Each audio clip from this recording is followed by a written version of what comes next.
Hey friends, what is going on? So today I decided to make a little video that's different from my other videos, and I decided to do kind of what I've been going through. So as most of you don't know, I am dating someone in the military. Now, I never ever thought I would be in this situation just because I kind of try my best to stay away from stuff like that. My parents are both from the Middle East, so they've seen action and stuff like that. So I wouldn't want someone in my family to go back and be in that situation, which is why I kind of try my best to stay away from military boys. But the world works in many different ways, and somehow I am lucky enough to be dating who I am. So I kind of wanted to start off by saying that I'm really happy, and I kind of wanted to make this video about giving my advice and kind of my experience to those who are dating someone in the military as well.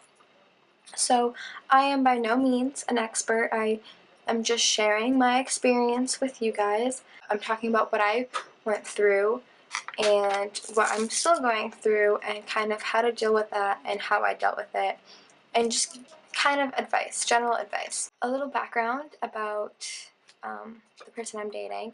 He is deployed for 2 months, and it has been a month and a bit since he's been gone.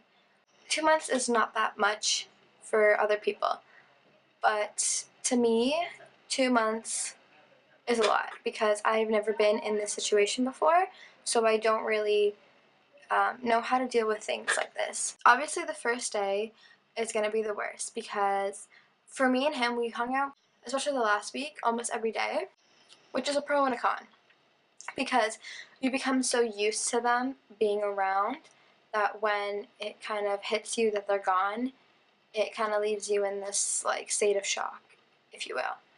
So the first day was obviously really, really hard because there was no form of communication. He texted me when he was on the bus going to the airport, but on the plane, many, many hours, no, nothing.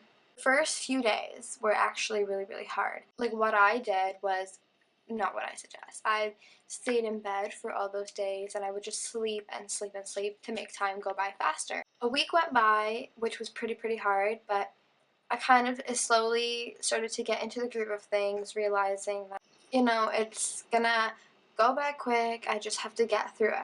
I was lucky enough for 2 weeks to do my co-op, which kind of distracted me a bit. I was distracted for 2 weeks working with kids, being in a school, doing stuff, fun stuff, and I suggest either getting a job or volunteering or doing something that will distract you and get your mind off of things make time go by faster is what I suggest. And if you can't get a job and if you can't volunteer and you can't do any of that kind of stuff, definitely hang out with friends because they really help get your mind off things. Now, I live very far away from my really close friends. I am in the town where I go to school, and they are back home in the town where I grew up. If you are lucky enough that you live around your friends, you can hang out with them whenever you feel lonely. And I know that for me, when I feel lonely, I kind of want to push everyone away, but sometimes I need that mentality of, okay, I have to hang out with friends. I want to be alone, but hanging out with friends is kind of what I need to do. When I am feeling really, really down, going on a walk and just seeing nature, seeing birds, just being outside helps. It calms me down, it gets my mind off things temporarily, and it makes me feel better. I also wanted to talk about communication. Some people are lucky where they can communicate with their spouse while being on deployment. I am very, very lucky to where I can communicate with him. At first, he had Wi-Fi on the base, so he would Instagram, DM me whenever he could. And sometimes we FaceTime, which is really helpful because seeing that face-to-face communication, even though it's not in person, it does help because you can see them, you can hear them, all of that jazz, and it's live. But other people are not as lucky as I am in that, where they cannot communicate with their significant other for many, many days, weeks, even months.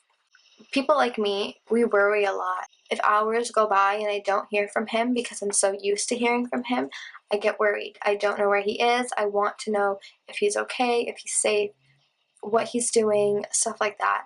And it's not healthy to always worry, in my opinion, because you just kind of, you worry, and you think all these negative thoughts, and you kind of, it just brings you down. So instead of thinking, oh my God, where is he? What could he be doing? Is he okay? I think, oh, he's just busy right now. He's gonna let me know he's okay soon. Kind of thinking that he's just busy, he's doing something, he's gonna text me later when he's free, is better than to worry, worry, worry. And it's very, very hard to think that. But if you can try and do that, it does help. Don't try and force your significant other to tell you everything that they're doing, because sometimes they can't. And you have to respect that there are barriers and boundaries that you can't cross. So, the last thing that I wanted to touch on is strength. Showing that you are strong is really good, because if I'm strong and I show my significant other that I'm strong enough for both of us, then they will be strong going through it. I feel like that's very, very important. It's showing that you're positive, you're okay, you got this, you're dealing with it, it's going to be over soon, shows them the exact same thing. And vice versa.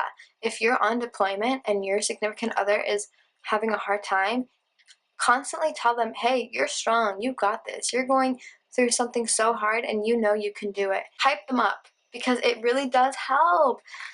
It's crazy to think that, like, people think, oh, like, just a little compliment is not gonna do much, but it really does. And I'm not saying like compliment, but like, I mean, something so small can really make a big difference. It's just little things like that that really does help, and it makes it so much easier. I hope you guys enjoy this video, and I'll see you next time. Bye!